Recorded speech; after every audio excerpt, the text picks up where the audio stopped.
Hey y'all, welcome back to my channel. It's Pocahontas. Y'all already know we about to talk about that new episode on Now That's TV that dropped of The Academy. So let's just get into it. So yeah, the episode start off with Sapphire. She got everybody gathered around because they about to go to the club and they about to turn up that night. You know what I'm saying? So they getting ready to go out to the club. Some people looking cute, some people looking a mess, but you know, they tried. As they're on the way to the club, Naj basically just saying how she hella annoyed because Abby on the phone with her man 24/7. Like, they can't even be in the car without Abby having to call her man. And Naj was getting annoyed by that. And I feel her. Some people, they just clingy like that. Like, some people can't go their day without talking to their significant other. Like, some people just like that. So, I get it. But it also can be annoying. Like, when you with somebody and your nigga don't be calling your phone like that or don't be wanting to be on the phone with you like that, you get annoyed when you see other people in love the way that you wish you was in love. But yeah, so they get to the club, they turning up. They kissing on each other, humping on each other. They get out, they get drunk, they get turned, and all of a sudden they turn gay, out the blue. You didn't even know they was gay.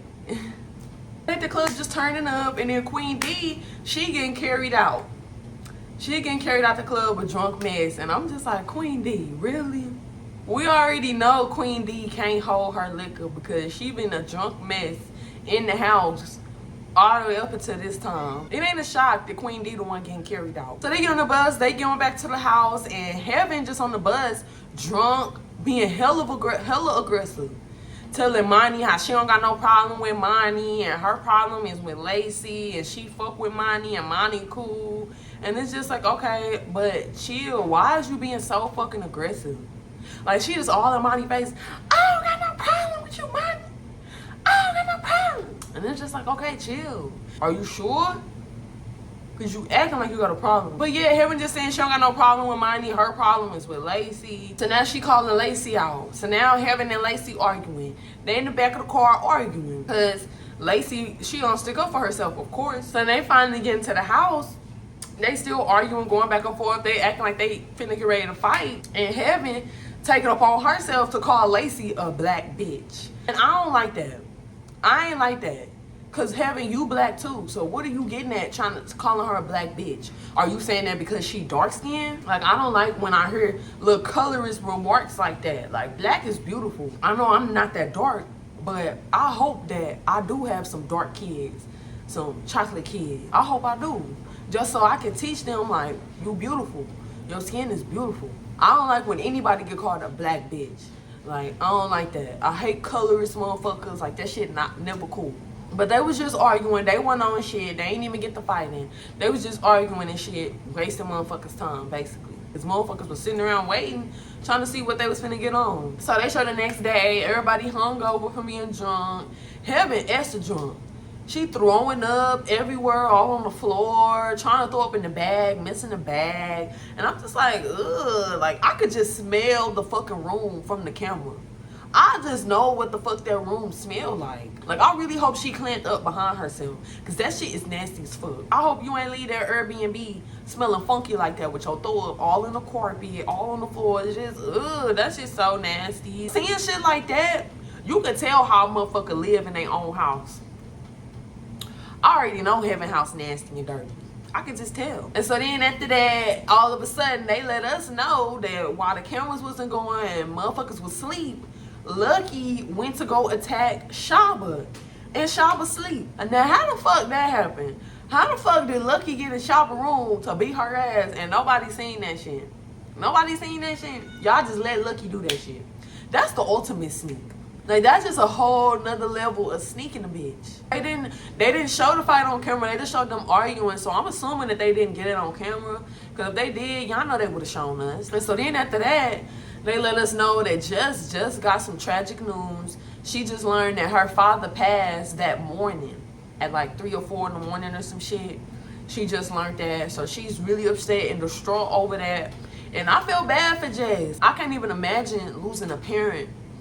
I can't imagine that shit. That shit's crazy. I don't even know what that feel like. And it was in that moment that I realized, like, bro, if you still got your peoples in your life, you blessed.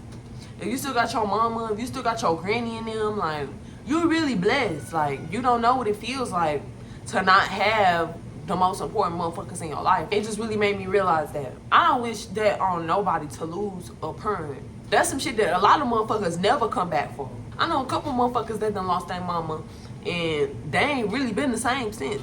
So I feel for Jess, and I really feel bad for her in that moment. Jess was just saying that she felt bad for her little sisters because they still young and they don't really understand, and they're gonna have to grow up and live the rest of their life without their daughter. Without their daddy. So Jess was just really feeling for her sisters in the moment. I teared up a little bit, I ain't gonna lie, I teared up. And you know, while that's going on in the other room, Lacey and Heaven, they talking their issue out. They basically talking about their issues and problems, and we come to see that Heaven really don't got no issue with Lacey. Heaven had a problem with Monty. Her and Monty was arguing and going at it, and then all of a sudden, out the blue, Heaven started calling out Lacey and was like, "Oh, I want to fight your friend. I want to fight Lacey." Like, Heaven had no initial issue with Lacey, and it's all starting to come out now. And so Heaven ended up apologizing because she knows she wrong, and she knows she don't got no real beef with Lacey. So she just apologized because she knew she looked dumb. Hood Baby come around, and Heaven just saying that Hood Baby done made a whole 180 turnaround. Hood Baby basically just saying first she was a little apprehensive about like letting loose and joining the other girls, but Hood Baby basically just saying she eventually realized like, shit, these girls is human just like me. They got issues just like me. Like, you know, they just like me. It's good that we getting to see Hood Baby and the real Hood Baby and who she really is and what she really got going on. Like, I feel like Hood Baby is low-key hella cool. Like, you can tell Hood Baby hella cool low-key. She just a drunk.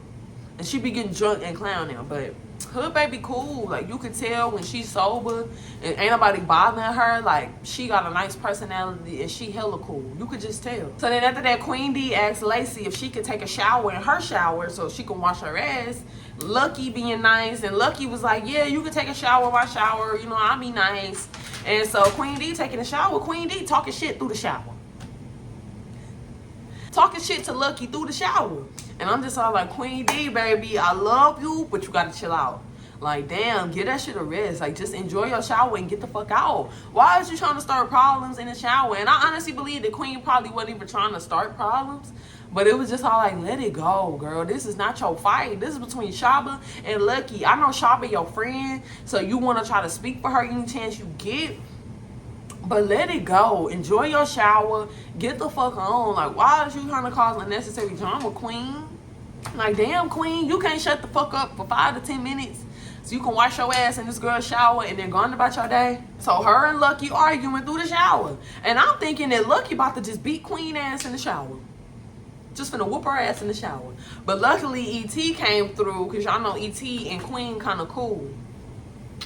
E.T. came through and was like, come on. E.T. got Queen out the shower. Because E.T., I feel like E.T. seen that shit. E.T. could see that Lucky was finna get on some bullshit. Queen D wasn't even done washing her ass. But I'm glad that E.T. got her out that shower because that shit was gonna turn real ugly real quick. And Monty, she going around complaining about how she feel like Abby dirty. Abby be leaving her trash everywhere. She don't clean up after herself. And Abby going around saying that that's not her leaving trash. And she saying she not dirty. And she standing on that shit. She saying that's everybody else is leaving that shit around. We don't know. We don't see a lot. All we get to see is them fighting. We don't really get to see them in their everyday natural chill mode. You know what I'm saying? We only see y'all on go mode. We don't know for ourselves. We just got to take their word for it. So then everybody, they got ready. They all dressed up in their uniform and they head to the auditorium because Sapphire let them know that she got a guest speaker to come and talk to them. And the guest speaker is Diamond from Crime Mob. We know Diamond. We all know Diamond. She really ain't need no introduction. She's still just as pretty as she was when we first seen her back in the day. She's just talking to them and she trying to encourage them to stay motivated and, you know, to keep getting their bread. While she giving them a motivational speech, she just start crying. Just crying, Jess is upset.